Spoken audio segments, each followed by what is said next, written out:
유튜브가 네. 이제 워낙 선수들한테도 많이 노출이 되고 하다 보니까 네. 보디빌더들이 되게 유튜브에 요즘 핫하잖아요. 아, 그쵸. 네, 그러다 보니까 헬스장 가서 그런 운동들을 하는 거예요. 선수들이 그냥 근비대를 위한 금비대를 네, 뭐 위한 레그 방식의 익스텐션 하고 레그 컬 하고 근데 사실 그게 당연히 어느 구간에서는 그 선수한테 필요할 수도 네. 있겠지만 그렇지 않은 경우가 사실 훨씬 많거든요.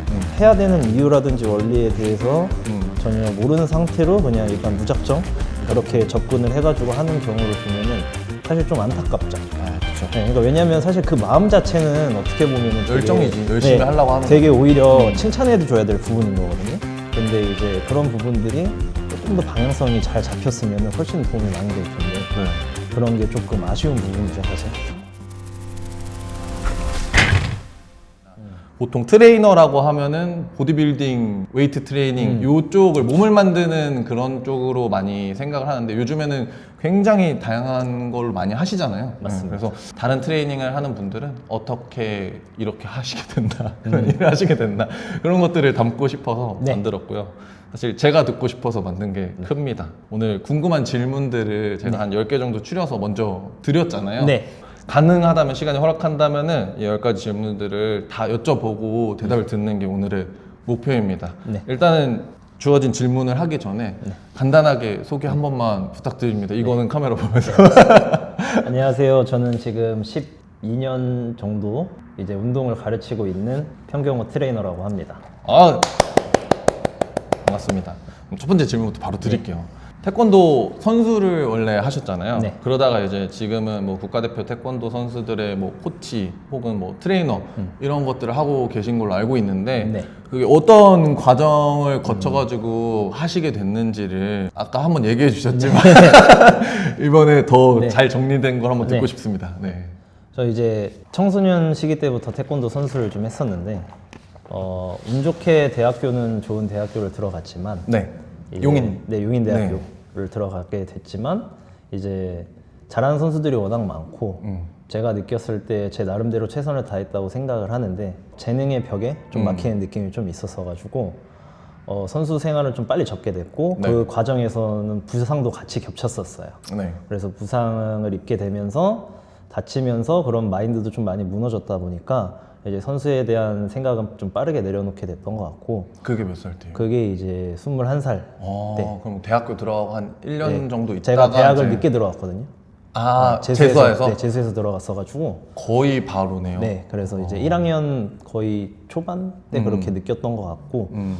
그러다 보니까 앞으로 내가 뭘 해야 될까에 대해서 고민을 좀 해봤는데 저는 이제 어렸을 때부터 누군가에게 뭘 설명을 해주고 네. 내가 알고 있는 걸 이렇게 알려주는 걸 되게 좋아했었거든요. 네. 그런 성향을 가진 아이였었어 가지고 그러면은 코치를 좀 빨리 시작을 해보자 해가지고 이제 뭐 학교 다니면서 이제 아는 도장 팀이라든지 그런 데 가서 이제 코치를 이제 아름아름 시작을 했습니다. 네. 코치를 하다 보니까 아이들이 계속 다치는 거예요. 네.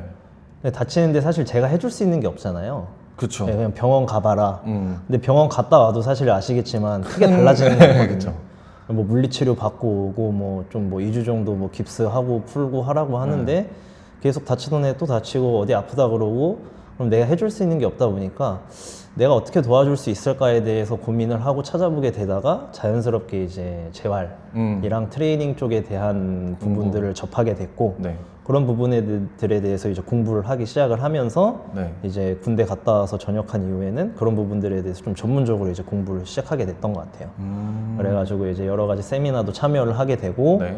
뭐 좀 나중에 일이지만 지금 이제 뭐 대학원도 다니고 있고 그래요? 예, 그러면서 이제 계속 그러니까 제가 항상 뭘 할 때 네. 왜라는 거에 좀 포커스를 많이 맞추거든요. 네. 그러니까 이걸 왜 해야 되는가에 대한 걸 항상 궁금해하고 알고 싶어 하는 성향을 가진 사람이라서 네. 계속 공부를 그냥 이렇게 하면서 이제 트레이닝이랑 재활에 대해서 팠던 것 같아요. 파게 됐던 것 그 같고. 왜에 대한 네, 답을 왜에 대한 찾으려고 답을 찾기 위해서. 지금 어느 정도 찾으신 것 같으세요? 네, 항상 아직까지도 있는 것 같아요. 아직까지도? 네, 아, 그쵸. 계속 생기는 것 같아요. 그쵸. 질문은. 그래서 네. 재밌고 네, 재밌고 어렵고. 어렵고 네. 맞습니다. 그래서 네. 이렇게 좀 코치 생활을 하면서 트레이너 생활을 병행을 하게 됐고요. 네. 왜냐면 제가 이제 초등학생들을 가르치는 사범님 역할은 제가 잘 못하겠더라고요. 그래가지고 이제 보통 제가 하는 종목의 선수들은 저녁 타임에만 이제 네. 보면 되니까 저녁에는 이제 그 코치 코치를 역할을 하고 오전에는 이제 트레이너하고 했던 생활을 한 8년 가까이 오, 일찍 하셨네요. 네, 일찍 해가지고 그럼 거의 학교 네. 졸업하자마자 아니에요? 네, 그렇죠. 졸업하고 바로 해서 저 4학년 때부터 제가 했으니까 네. 그때부터 그렇게 계속 병행을 했던 것 같아요. 코치 생활이랑 트레이너 생활을 병행하는 경험이 길다 보니까 그런 과정에서 제가 국가대표 선수들을 배출을 하기도 했었고 오, 네. 그러다 보니까 이제 이런 트레이닝에 대해서 네. 공부를 하게 되다 보니까 이게 정말 중요하구나라는 걸 이제 알고 나서 이제 제가 이 트레이닝 쪽을 하게 됐을 때 저를 이끌어준 약간 스승님 같은 오, 형님인데 사실 네. 어떻게 보면 스승님인 거죠. 네. 그런 형님이 같이 계셨는데 네. 그 형님이랑 같이 여기저기 막 돌아다니면서 세미나를 막 했었어요. 아, 태권도 네, 선수들 태권도 위해서 선수들이나 이런, 아니면 지도자들을 대상으로 피지컬 트레이닝 이런 네. 것들을 해야 된다. 이런 걸 해야 된다. 재활 이런 게 중요하다. 네. 그게 아마 2013년도 4년도부터 오, 되게 일찍이네요. 네, 제가 아까 말씀드린 스승님, 형님이랑 같이 이렇게 막 돌아다니면서 하고 다녔죠. 그거 이름 뭐죠? 아, 제가 한번 인스타 음탐하면서 최대한 공부를 했는데 네. 까먹었어. 그 돌아다니면서 하셨다는. 팀 슈퍼코치라는 이름 걸고 그렇게 이렇게 좀 돌아다녔었는데 네. 그랬던 경험이 있다 보니까 이제 선수들이 자연스럽게 저에 대해서 알게 알게 되고, 되고. 그리고 뭐 지도자분들이나 네. 대학 뭐 운이 좋았던 경우도 있어서 대학 가서 이제 네. 예, 뭐 강의를 하거나 이런 적도 있었거든요. 그래서 그러다 보니까 이제 뭐 교수님들도 알게 되고 그러다 보니까 이제 뭐 국가대표 선수들한테 문의도 오고 지금도 뭐 이렇게 몇 명 하고 있는데 그렇게 조금 그 태권도 쪽에서는 씬에서, 이름을 좀 네. 알리게 됐던 것 같아요. 그런 방향성으로. 루트를 정리하면은 선수 대학 들어가서 네. 코치로 전향되고 네.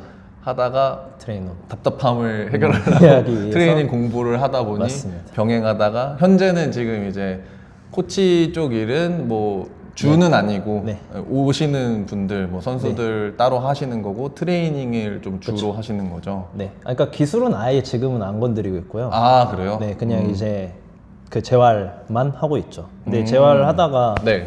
뭐 그 선생님도 그렇게 하시겠지만 나중에는 어쨌든 기술들을 같이 병행을 해야 되는 중간 단계가 있잖아요. 네.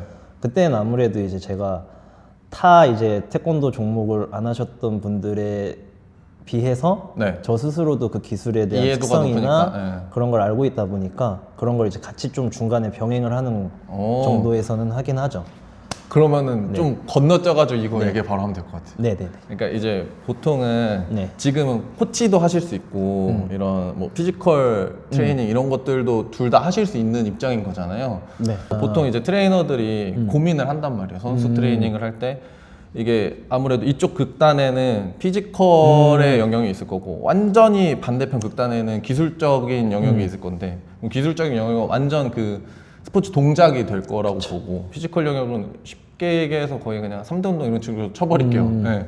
그렇게 될 건데 경호쌤이 하시는 트레이닝은 어디 쪽에 가까운지 아니면은 그게 뭐 주기마다 달라진다라고 하면 그런 얘기도 듣고 싶고 아, 근데 합니다. 그거는 그러니까 선수의 그 해당 선수한테 필요한 거에 따라 달라진 것 같아요.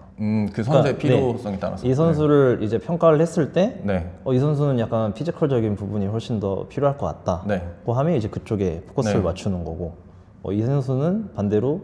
근데 이런 경우는 전 많이는 못 봤거든요. 그 기술은 좋은데, 아니 그 피지컬은 좋은데 기술이 기술은 부족한 경우는 네. 사실 크게 못 본 것 가끔 있긴 한데. 네.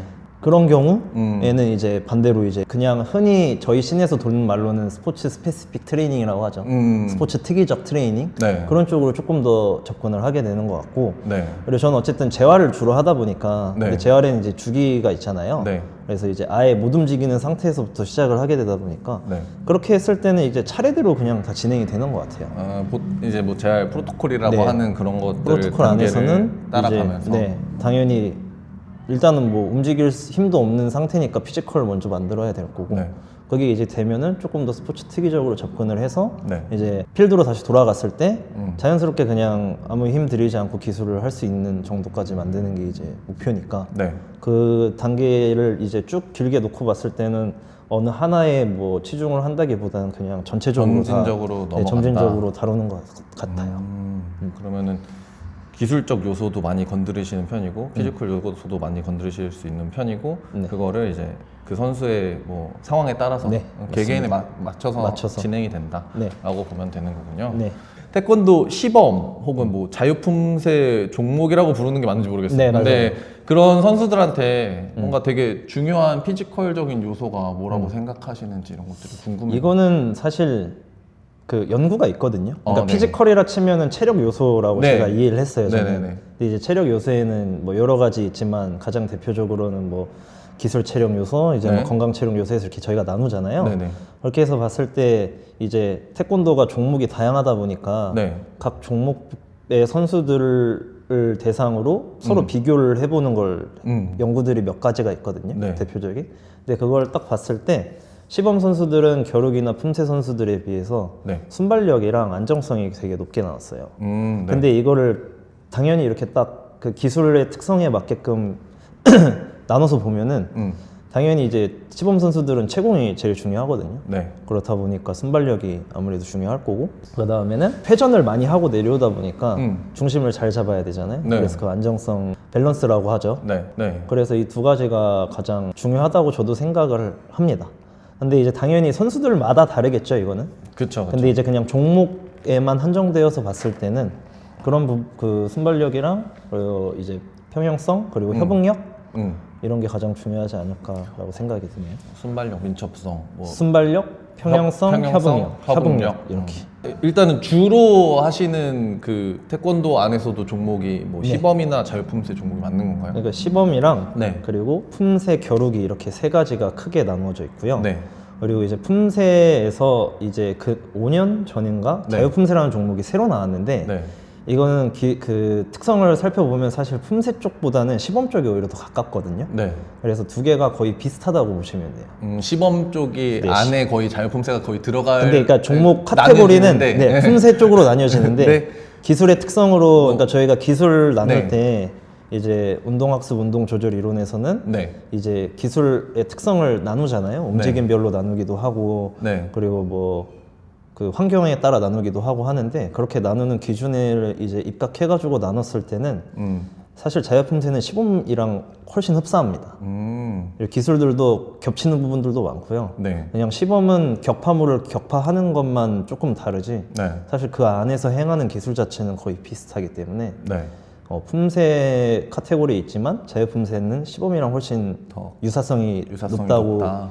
예, 생각을 하시면 될 것 같아요. 그래서 파워, 밸런스, 코디네이션 파워 밸런스 코디네이션을 네. 그러면은 중점적으로 트레이닝 하실 때는 주로 어떤 걸 하세요? 태권도 선수들한테?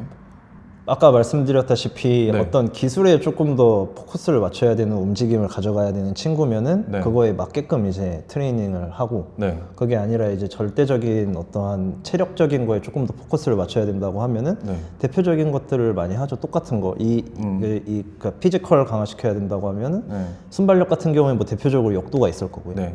그리고 이제 뭐 밸런스 운동 같은 경우에 뭐 다양한 방식의 트레이닝이 있으니까 네. 그런 방식의 트레이닝이 있을 거고 협응력도 마찬가지일 거고 근데 협응력은 사실 기술 쪽으로 네, 아무래도 가깝죠? 기술 쪽에 네. 훨씬 더 가깝기 때문에 그런 쪽으로 훨씬 더 많이 접근을 하죠. 좀 특이적으로. 그래서 제가 뭐 짧은 이해로 느껴봤을 때는 뭔가 파워 쪽은 조금 더 우리가 생각하는 트레이닝을 많이 하실 느낌이고 협응이나 밸런스도 사실 뭔가 너무 많잖아요. 그쵸. 그러니까 그 특이적인 그런 밸런스 트레이닝이나 협응을 많이 하실 것 같은 느낌이 들어서 여쭤봤는데 네, 맞습니다. 당연히 단계에 따라서 뭐 그거를 네. 밸런스로 하기 어려우면 우리가 생각하는 그런 밸런스 기본적인 트레이닝도 같이 병행이 될 네, 거고. 맞습니다. 아, 네. 궁금해요. 태권도 네. 선수들이 네. 흔히 하는 트레이닝 동작 중에서 이거는 굳이 할 필요가 없는 것 같은데 왜 저렇게 할까? 그러니까 이거를 제가 그래서 뒤에 예시를 들면서 막 레슬링 선수들이 막 이거 덤벨 계속 돌리는 거 있잖아요. 네네네네.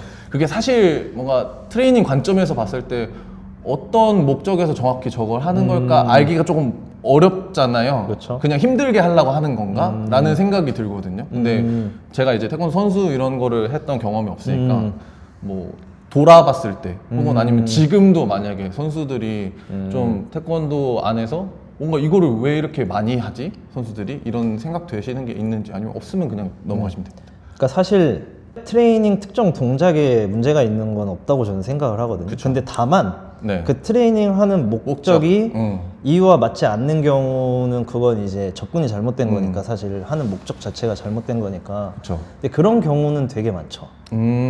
그래서 뭐 예를 들어서 태권도 쪽에서는 탄력이라고 표현을 많이 하는데 이제 네. 플라이오메트릭 할 때 이런 약간 그 뛰는 뛰는 순간적인 탄성 폭발력들을 네. 좋게 하기 위해서 카프레이즈를 많이 한다.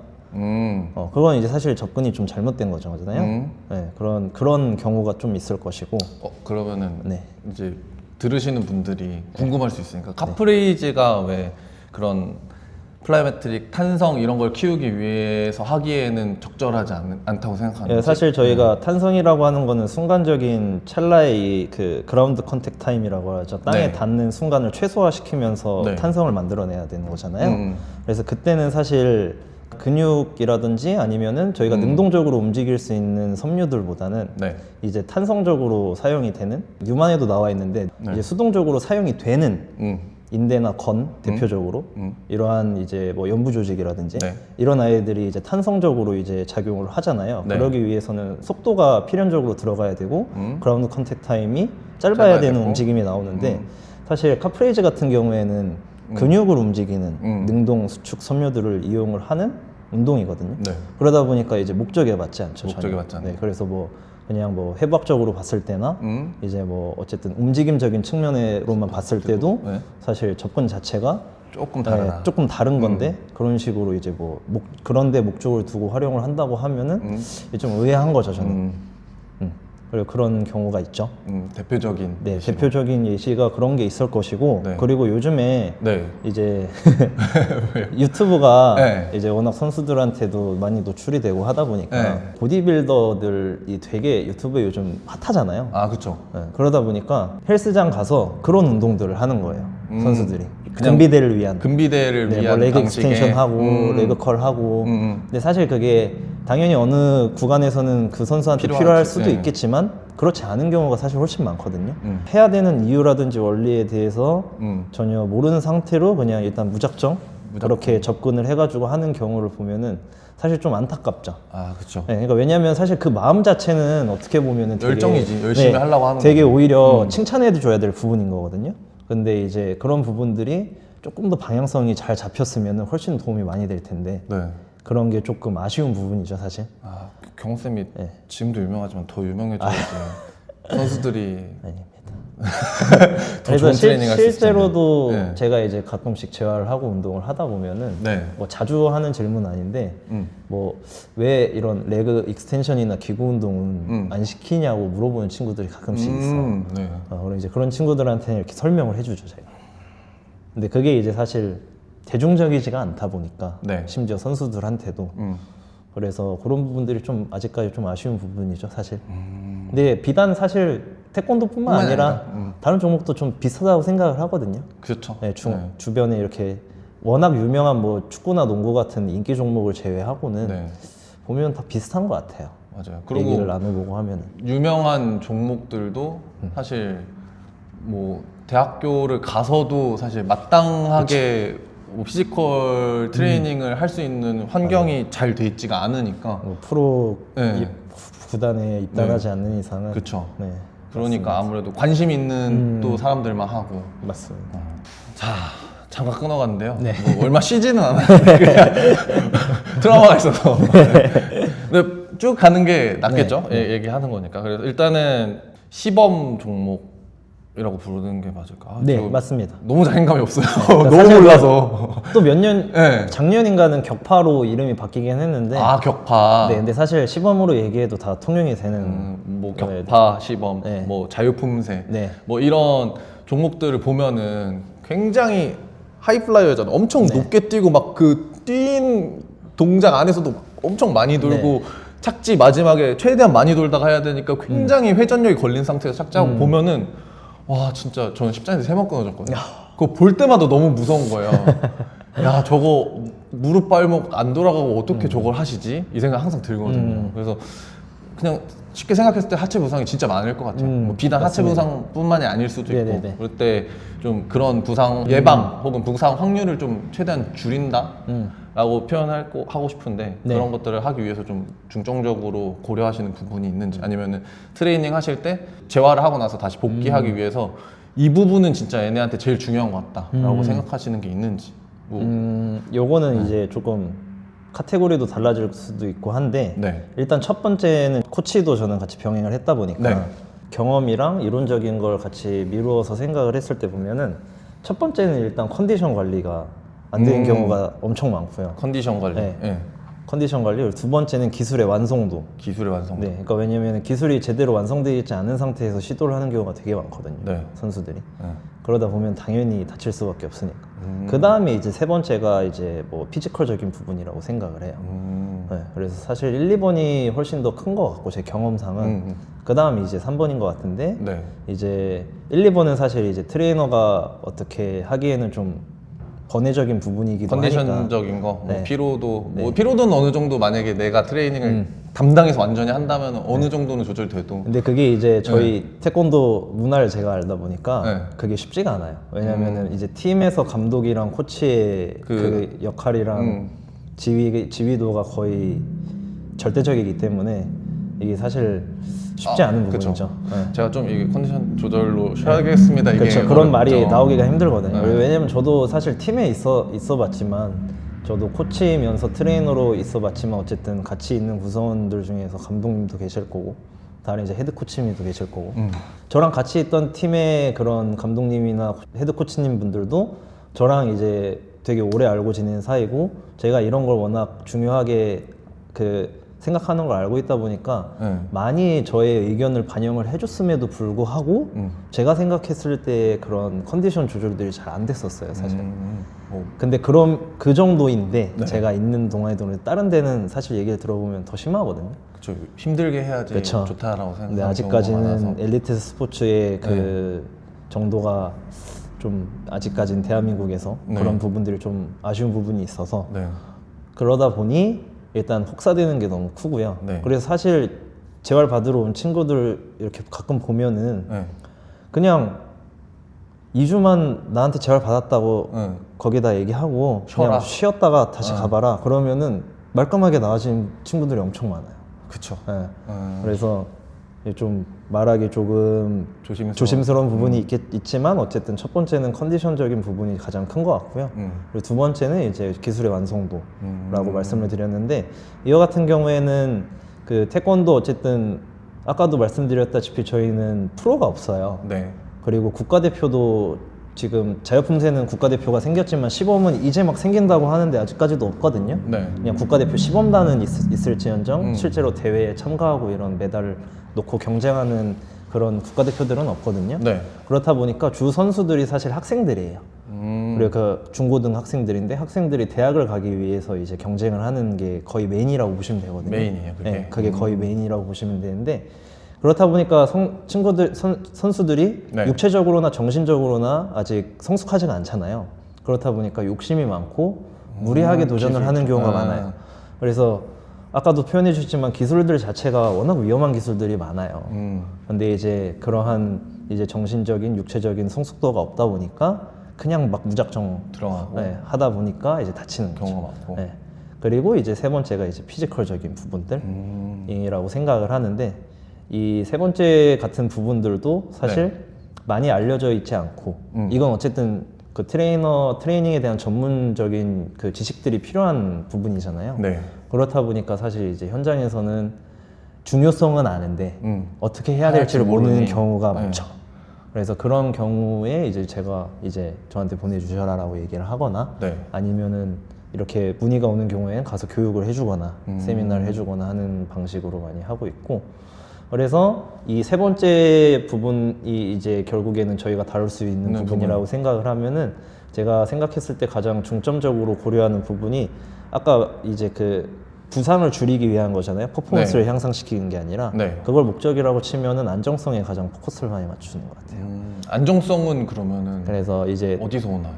아까 말씀드렸던 체력의 요소로 분류를 해서 보자면은 밸런스적인 거죠. 밸런스. 네, 착지 시에 안정적으로 착지할 수 있는 그거에 포커스를 좀 많이 맞추는 것 같아요. 착지시 안정적으로. 네, 찾기 안정식. 그러니까 이제 뭐 감속하거나 네. 전환하는 과정에서 제일 많이 다치거든요, 선수들이. 네. 특히나 착지하는 과정에서. 네. 그때 이제 조금 안정적으로 착지할 수 있는 능력들을 향상시켜주는 거에 가장 포커스를 많이 맞추는 것 같아요. 착지 시의 안정성을 네.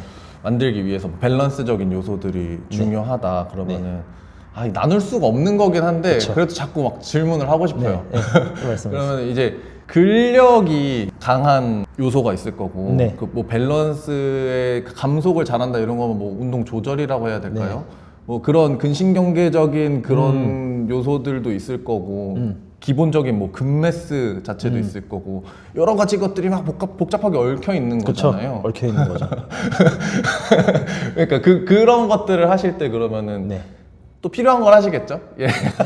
근데 필요한 걸 하는데 사실 저랑 생각이 다른 분들이 많으실 거라고 생각을 하는데 이 네네. 부분에 대해서는 이건 왜냐면 저도 이제 네. 제가 경험한 거에 비추어서 말씀을 드릴 수밖에 없다 보니까 네. 부분적으로 아까 말씀드린 나눠서 뭐 예를 들어서 그 피지컬적인 요소들이랑 특이적인 요소들이 나눠져 있다고 가정을 했을 때 특이적으로 조금 더 접근을 많이 하게 되는 것 같아요. 오히려 그런 네, 왜냐면 부상의 확률을 줄이기 위한 네. 거라고 치면은 네. 아까 제가 말씀드린 두 번째로 제가 중요하게 생각한다고 하는 게 기술의 완성도라고 말씀드렸잖아요. 그쵸. 네. 근데 이게 이제 결국에는 아까 말씀드린 특이적인 요소들이랑 같이 결합이 된다고 저는 생각을 하거든요. 그리고 저는 그렇게 경험을 해왔었고 그러다 보니까 제가 경험을 해왔던 틀 안에서는 네. 약간 특이적으로 접근을 했을 때 훨씬 효과가 좋았던 것 같아요. 훨씬 더 부상을 네, 뭐 오히려 확률을 줄이는데. 그 피지컬적인 네. 부분에, 그러니까 나눠서 접근하는 방식보다는 네. 전체적으로 특이적으로 이제 결합시켜서 최대한 결합시켜서 하는 했을 때 훨씬 더 효과를 많이 보고 그리고 시간적으로 차이가 많이 났던 것 같아요. 시기적으로. 그러니까 사실 가장 이상적으로 저희가 접근을 하면은 그쵸, 뭐 쭉 이렇게 가는 게 네, 가장 그쵸. 이상적인데 네.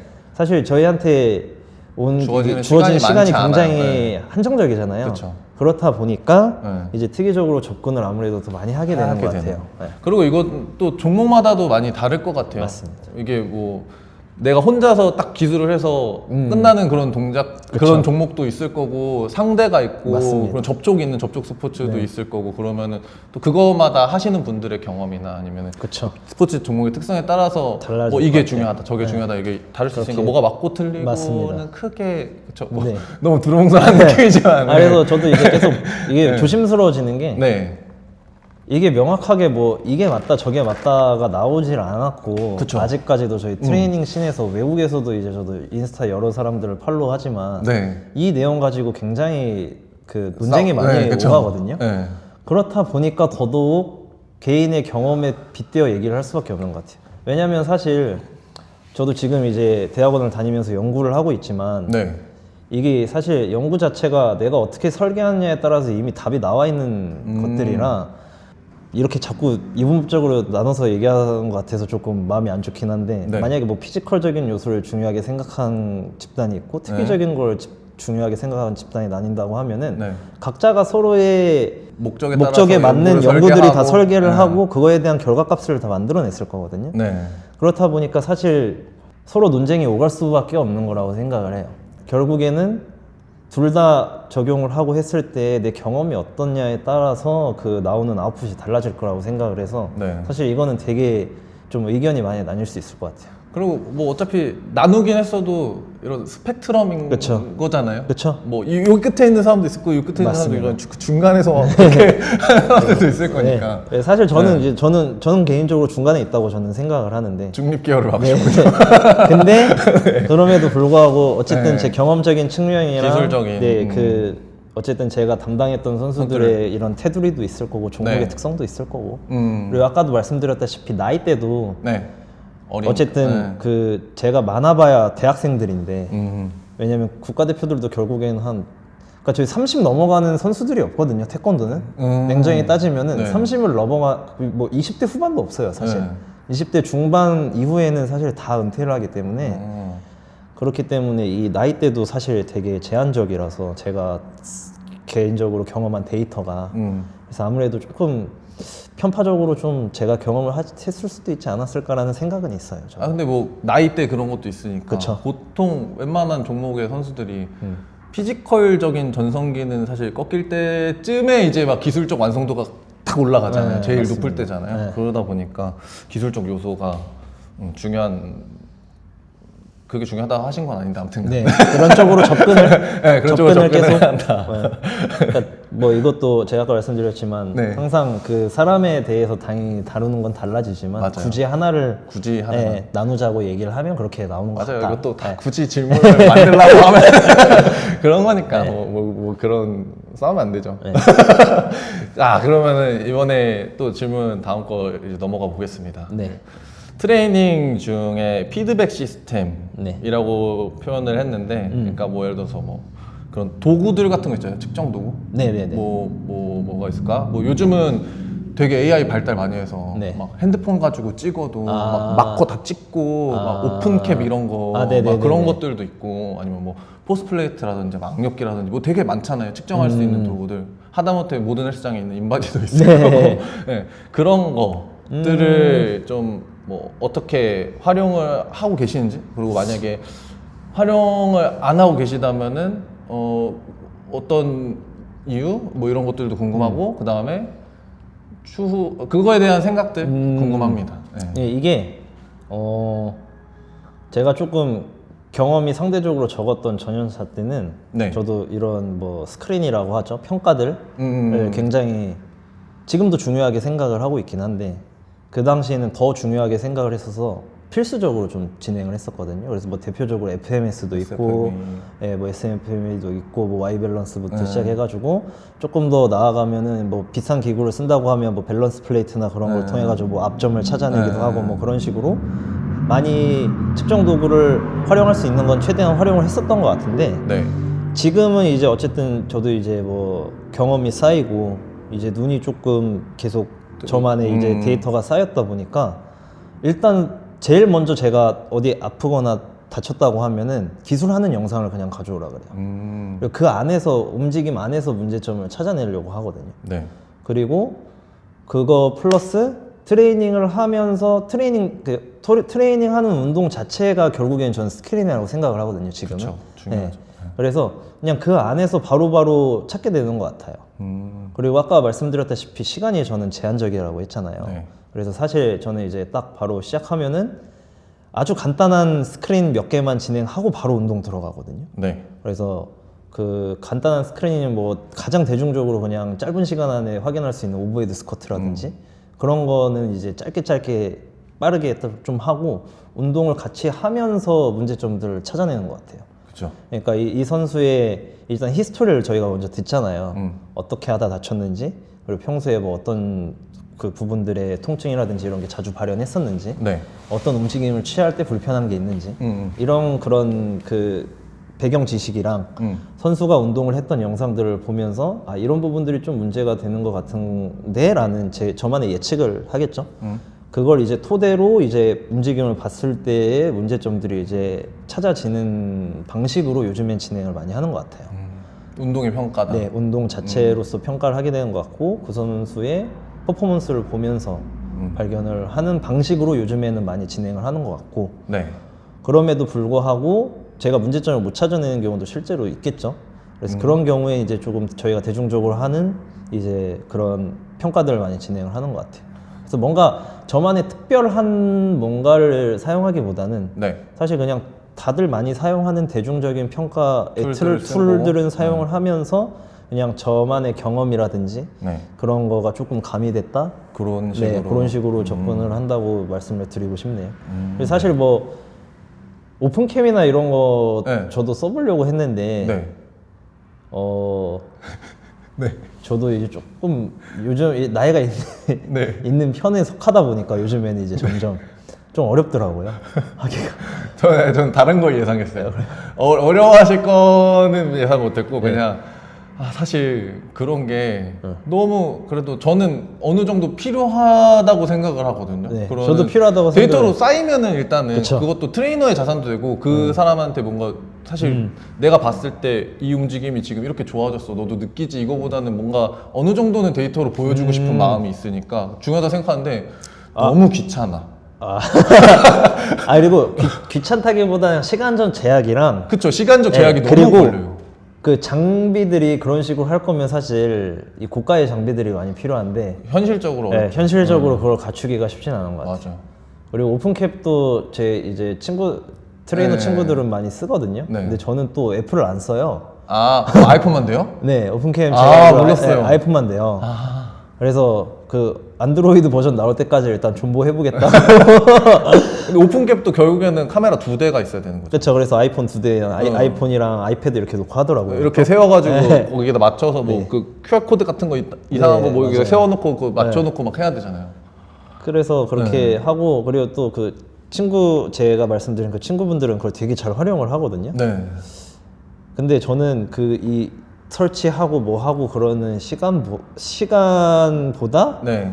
내가 그냥 트레이닝, 이렇게 딱 직접적으로 보고 했을 때 훨씬 더 시간을 절약을 할 수 있으니까 그거에 대한 그 장단점을 굳이 네. 따지자면은 지금 상황에서는 그렇죠. 내가 지금 보고 상황에서는 빨리 트레이닝을 최대한 쓸 수 있는 시간을 더 많이 쓰는 게 장점이 크다. 그렇게 변명이겠네요. 어떻게 보면 왜요? 지금 생각해보니까 아니죠. 안 돼. 어쨌든 네. 그래서 저는 네. 지금은 그렇게 하고 있는 것 같고 네. 지금 생각해보니까 좀 변명으로 들리는 것 같기도 하네요. 그래요? 네, 그래서 조금 원래는 그러니까 어쨌든 배워보려고는 했는데 네. 네, 한번 또 저도 디벨롭이 좀 돼야 될 것 같아요. 관심 많아요. 나중에 그래서 네.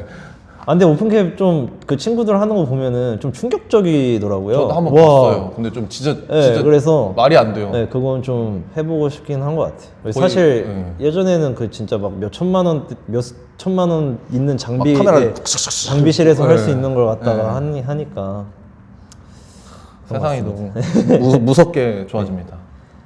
네, 그렇게 그래서 네. 그런 식으로 네, 그런 식으로 기본적인 간단하게 보통 쓰는 툴들을 네, 툴들을 많이 사용해서 사용을 평가를 하시고 그 다음에 뭐 운동을 하면서 혹은 이 선수의 기술을 분석하면서 네, 이렇게 접근을 진행을 하는 것 같고 그리고 아까 수치화에 대해서 좀 말씀을 해주셨는데 네네.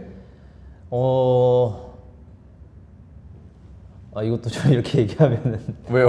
논란이 될 수도 있겠는데. 논란이. 그러니까 이게 이거 저희가 많이 안 보통- 봐요 어차피. 네, 수치화 시키는 그러니까 이게 나쁘다는 건 아닙니다. 절대. 알아요. 근데 뭐, 이게 어떤 제가 뭔가를 얘기인지 수치화 시키기 시작을 하면은 네. 그 수치화를 위한 트레이닝을 하게 되는 것 같아요.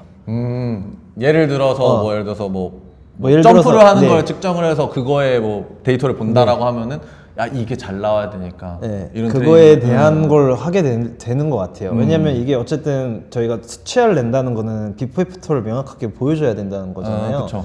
그리고 그게 안 됐을 때 그 되게 어쨌든 그 선수에게 심리적으로도 별로 안 좋게 작용할 거라고 그쵸. 생각을 하거든요. 네. 근데 그 수치들이 분명히 어느 정도 당연히 퍼포먼스에 적용을 하는 바가 있겠지만 오히려 그 수치가 낮게 나오더라도 퍼포먼스는 좋아지는 경우가 있거든요, 분명히. 무조건 전이가 되는 거 전이가 아니니까. 되는 게 아니다 보니까 그러다 보니까 더 그런 부분에 있어서도 좀 조심하려고 그렇게 되는 것 같아요, 저는.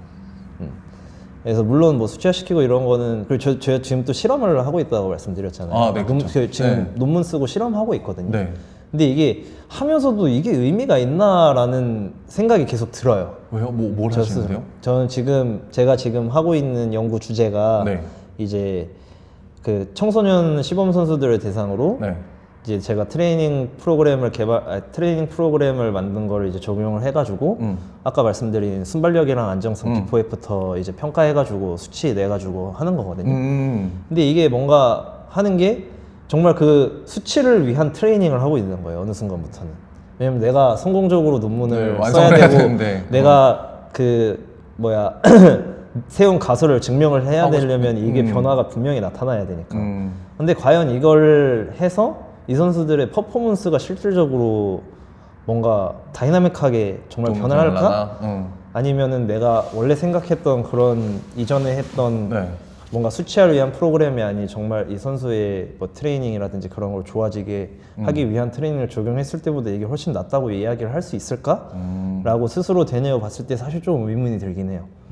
네. 왜에 대한 답을 좀 네, 네, 해야 되니까. 엄청 많이 공감이 되는 것 같아요. 데이터로 다 볼 수가 없으니까 그거에 대한 맹점들이 너무 많은 것 같고 쉽지가 않습니다. 네. 다음 질문 빨리 드리자. 그럼. 네. 새로운 트레이닝 방법 혹은 우리가 흔히 막 메소드 이렇게 부르는 것들 있잖아요. 그런 것들이 항상 유행처럼 막 계속 생기는 것 같거든요. 네. 그럼 그런 것들을 접하셨을 때 경호 트레이너님이 그거를 쓴다 안 쓴다에 대한 뭐 기준이라고 할까? 그런 것들이 어떻게 되는지 궁금합니다.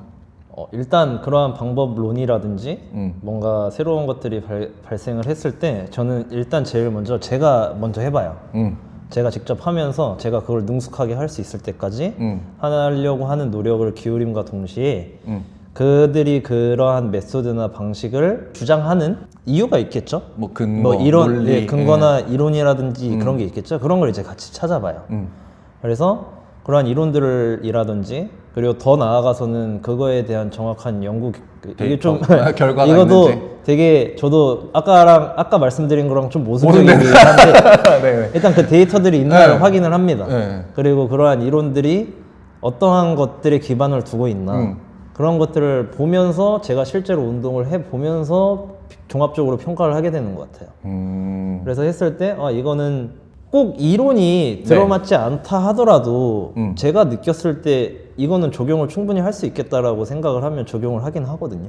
직접 해보고. 혹시 왜 그런 게 있나요? 그러냐면은 이거는 제가 이 부분에 대해서는 딥하게 찾아보진 않았는데 네. 고타라고 요즘 이 정다운 코치님께서 네. 그 한국에서 이제 퍼뜨리고 있는 그게 있잖아요. 네. 근데 그게 제가 찾아보니까 연구나 이런 거는 상대적으로 좀 많이 없더라고요. 그런데 제가 직접 한번 해보니까 이거는 적용을 했을 때 충분히 긍정적으로 작용을 할 수 있겠다라고 생각을 해서 적용 많이 하고 있는 것 같아요. 그런 대표적인 건 그런 네, 것들. 그런 것들. 그래서 뭐 제가 뭐 이론적인 게 있을 수도 있고 네. 제가 많이 그건 찾아보지 않아서 그렇게 말씀을 드리는 건데 네. 근데 여기서 이제 또 이제 제가 이론을 전 되게 중요하게 생각을 하긴 하는데 네.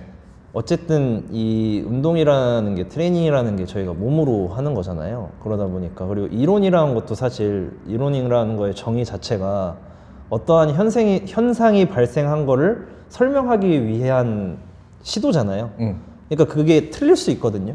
그렇죠. 그러니까 이러한 현상이 일어난 이유는 이것 때문일 거야 라고 가정을 했는데 알고 보니까 그게 틀린 경우가 있을 거고 그리고 그런 것들이 실제로 많다 보니까 아직까지도 트레이닝이나 인간의 몸에 대해서 완벽하게 저희가 알아낼 수 없었던 거고 아직까지도 연구를 한 이유가 그거고 시간이 갈수록 새로운 이론들이 나오고 기존에 있던 이론들이 조금 도태되거나 잘못된 경우도 분명히 있었었고 그러다 보니까 이론을 무작정 맹신하진 않는 것 같아요.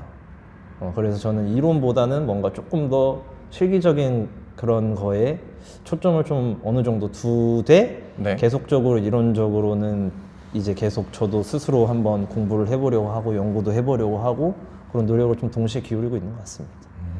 되게 다양한 도구들을 좀 잘 쓰시는 편인 것 같아요. 네네. 인스타에서 물론 트레이닝 하시는 걸 제가 본 게 다겠지만 네. 뭐 그런 워터백, 아쿠아백 뭐 아니면은 뭐 그런 것들 사용해서도 많이 하시고 네. 그리고 불가리안 백 이런 것들도 많이 쓰시는 것 같고 뭐 보수 이런 것도 쓰는 거 본 것 같고 열려 있는 것 같아요. 그런 것들을 적용하는 데 있어서. 그러니까 말 그대로 도구라는 거는 정말 도구잖아요. 음.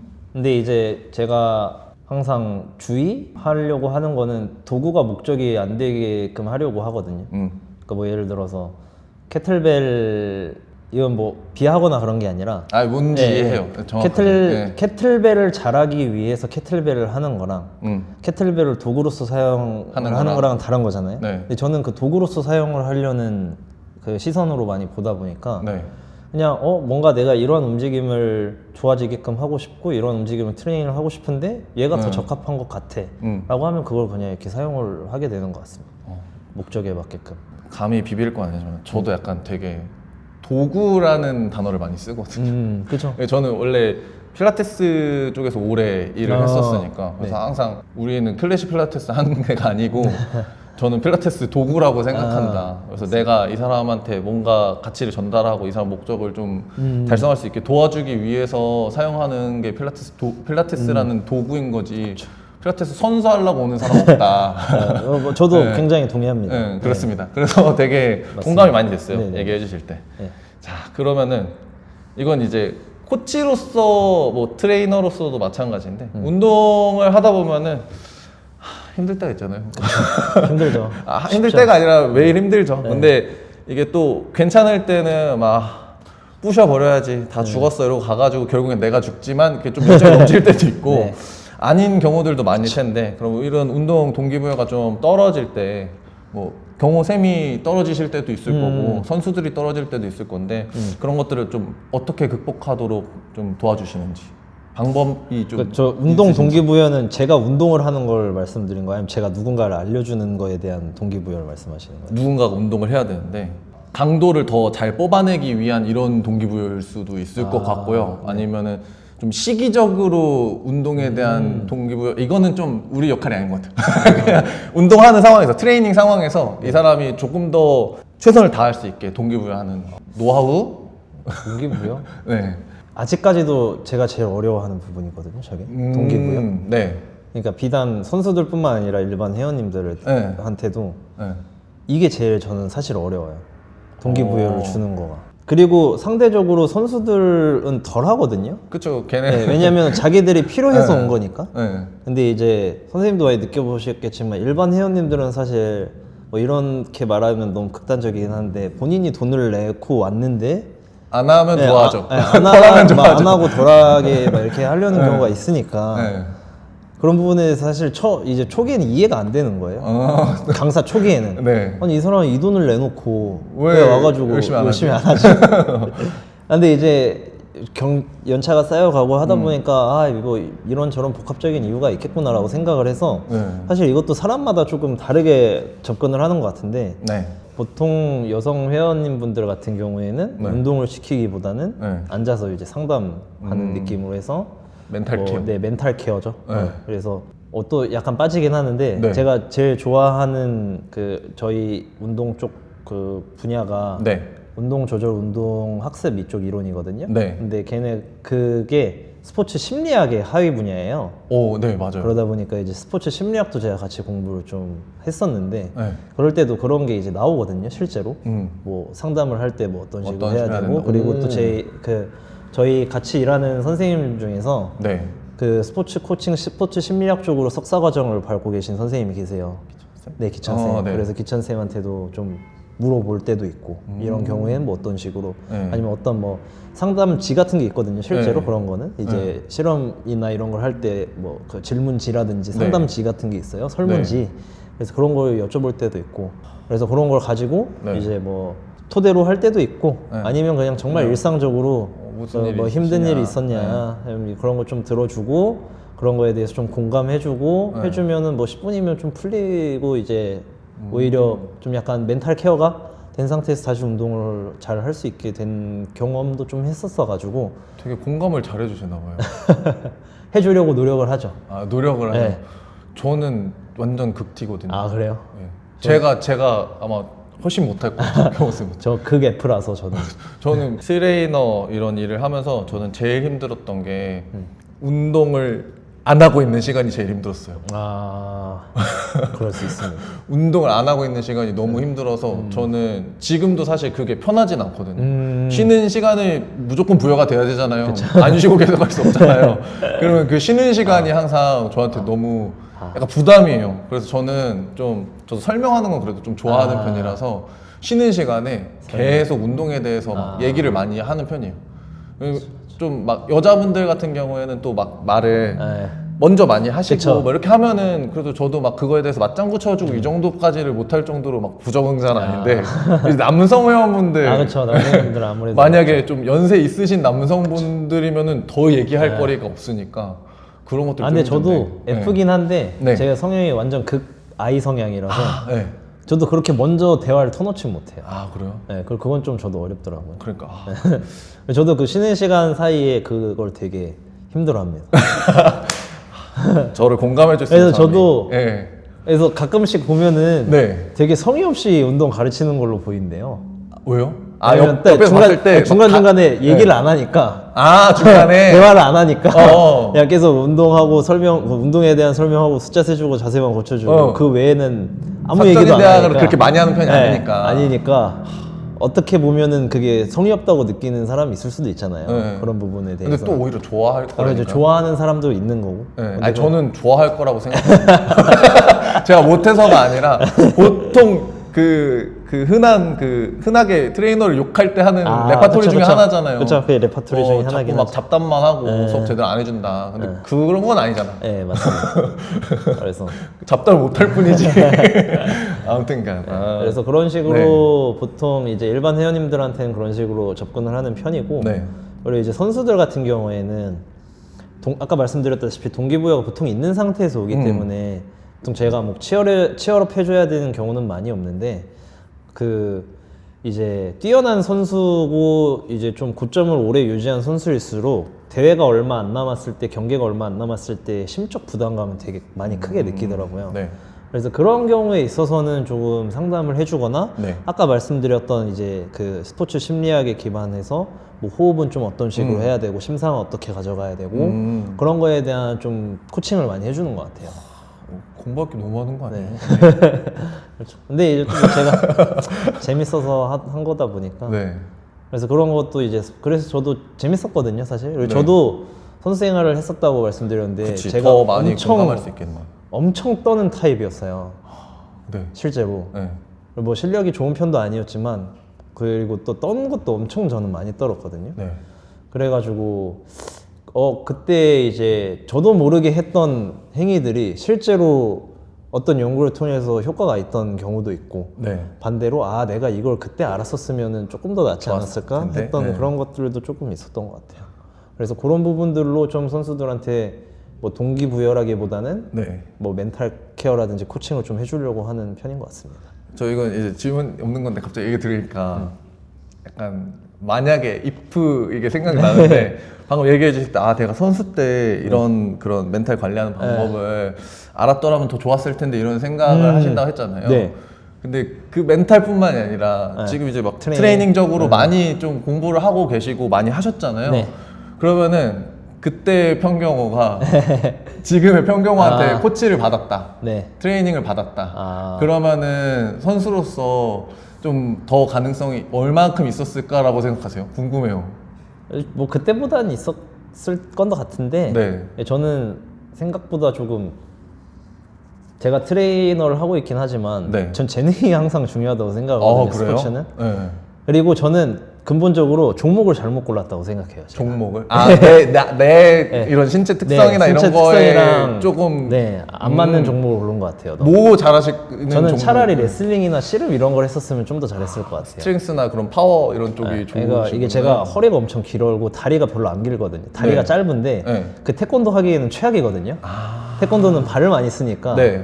다리가 길어야 되는데 네. 전 다리가 짧고 네. 좀 이렇게 코어가 긴 편이라서 네.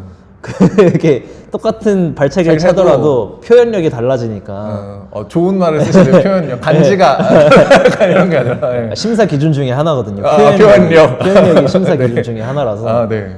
그래서 이제 그런 것들이 좀 불리하게 아무래도 작용을 할 수밖에 없잖아요. 그리고 뭐 당연히 올림픽 보시면 아시겠지만 사실 뭐 수영한다 그래서 어깨 넓은 게 아니라 그쵸. 어깨 걸러지는 넓으니까 거죠, 그 어깨 피지컬은. 넓으니까 수영을 잘하는 거잖아요. 그런 것처럼 태권도도 사실 종목마다 그 선수들 보면 요구되는 그 몸이 체형이 있죠. 되게 비슷하거든요. 맞아. 뛰어난 선수들일수록 뭐 역도 같은 경우에는 키가 당연히 작고 좀 땅땅해 보이는 선수들이 유리한 것처럼 네.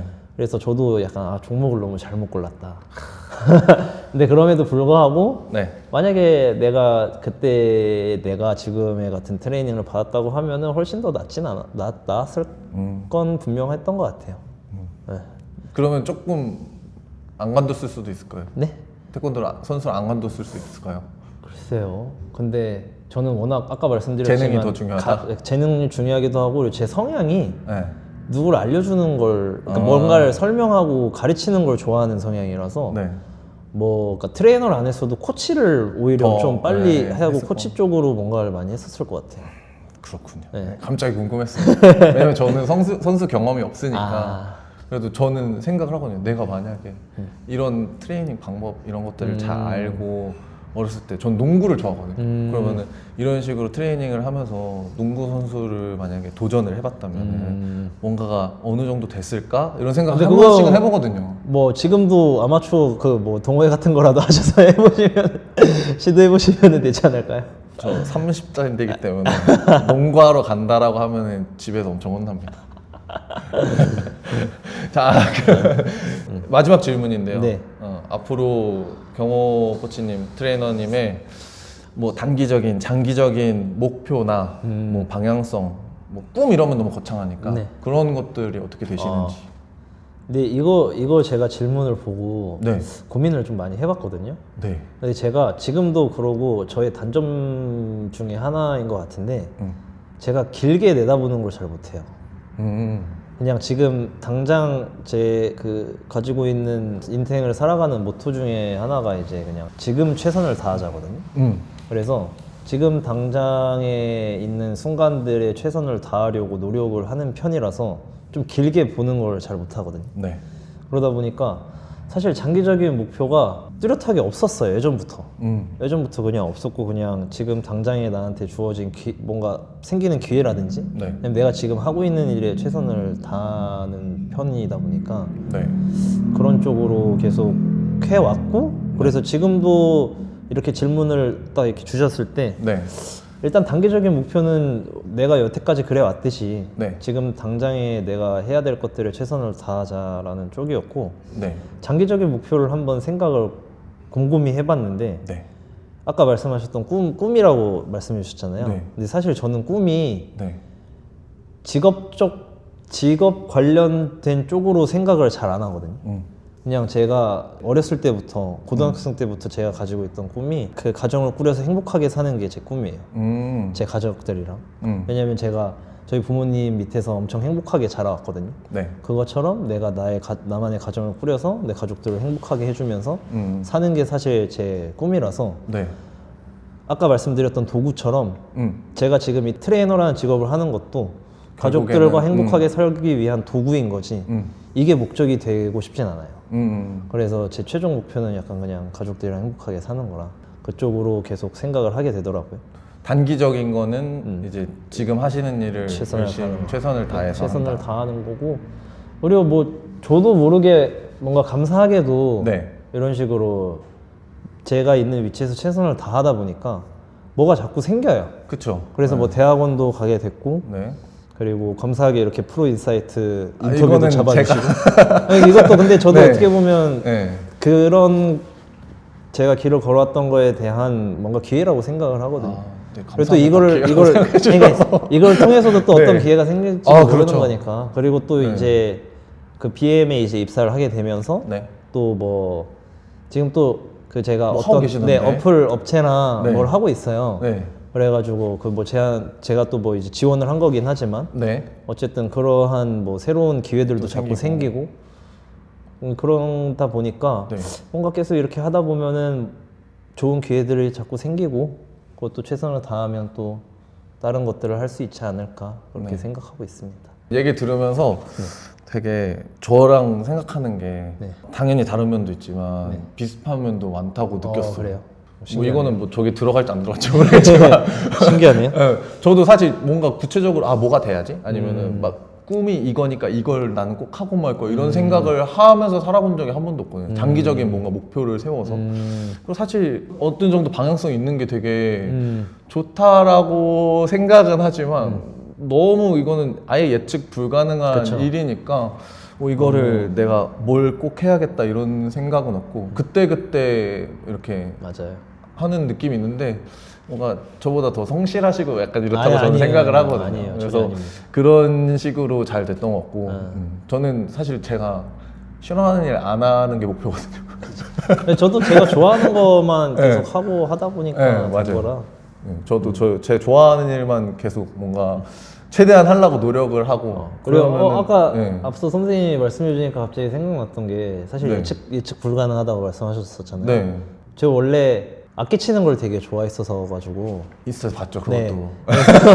그 제가 네. 원래 태권도 쪽이랑 그 입시할 때 태권도 쪽이랑 실용음악 쪽에서 되게 고민을 많이 했었거든요. 네. 그래서 이제 원래 제 마음은 실용음악 쪽으로 좀 더 기울었었는데 네. 저희 아버지의 반대가 너무 심해가지고 사실 아. 태권도 쪽으로 간 거라. 네.